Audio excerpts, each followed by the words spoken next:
Welcome back! My name is Ellie, and if you're new around here, welcome to Small and Strong.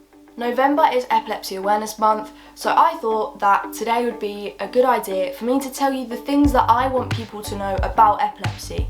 I've done videos in the past for people with epilepsy, which will be in the iCard, so if you've got epilepsy, those videos will probably be more helpful to you, but this is just me talking to the people who don't necessarily have epilepsy or have a family member or a friend with epilepsy who want to understand it more. Something that I didn't know about epilepsy before I got it is that you don't have to be born with it, and it doesn't have to start when you're a child.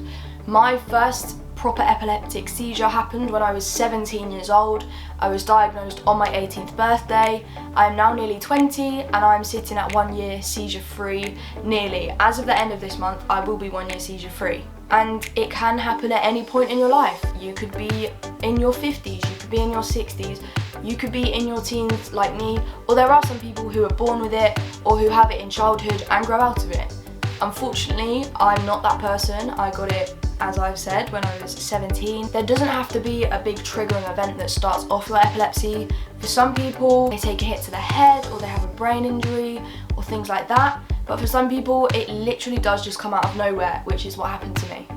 There are also many different types of seizure, and it's not just the seizure that you see on TV. There are people like me who have the seizures that you do see on TV typically, which are called grand mal or tonic-clonic seizures. These involve your whole body shaking, and they're quite traumatic for people to witness. But there are other types of seizures, such as absent seizures, where it literally just looks like the person is daydreaming, but if you were to shake them or touch them or talk to them, they wouldn't just start talking back to you as someone would when they're daydreaming.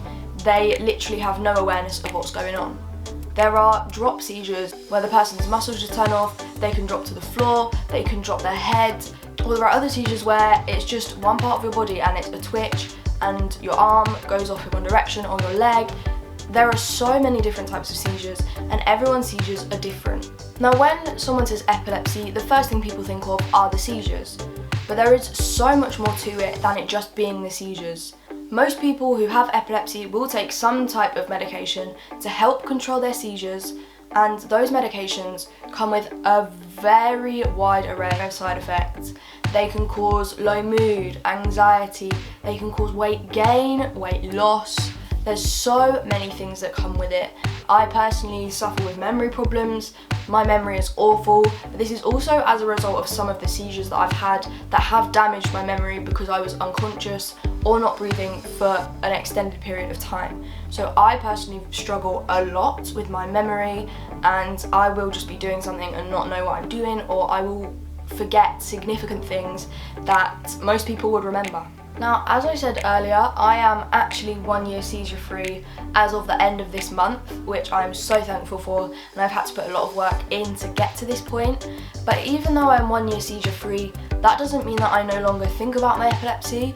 It is always somewhere in the back of my mind, because every morning I have to wake up and take medication. I have to remember every night to take the medication.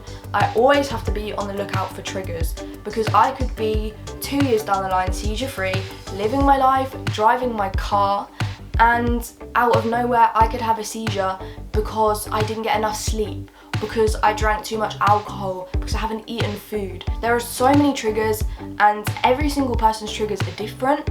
But even though I'm 1 year seizure free, I still have to be on the lookout 24/7 for these triggers, because I don't want to make a silly mistake that risks my life or that risks my ability to drive. And that's something that I really struggled with in the beginning when I first got diagnosed with epilepsy. I was about to go to university. I was studying musical theatre on a BTEC course at the time, and I made the mistake of thinking that epilepsy was just the seizures, and that I would have a seizure and then I would be fine, and if a seizure happened, it happened, and if it didn't, it didn't. I didn't take accountability for the fact that if I didn't sleep at night, I could have a seizure. If I drank too much alcohol, I could have a seizure. And that ultimately resulted in me having a very, very rough time up until quite recently, when I took accountability and I realised actually my lifestyle was affecting my epilepsy, and I've had to scale it back quite considerably. I have been helped by the national lockdown. That's definitely helped me not do anything at all. So I've been quite protected and I'm very thankful for that. And hopefully when I come out of lockdown, I can carry a few of the things that I've learned along with me. Ultimately, for me and many others with epilepsy, it is a very scary thing to have. I've nearly lost my life a few times to my seizures, and I was very lucky that my housemates were there and my family were there, and they were able to help me get through the seizure, call an ambulance, and they got there as quick as they could. And I was very fortunate to have the resources around me so that I am still here today. But I am very aware that at any point I could have a seizure and that could be it for me.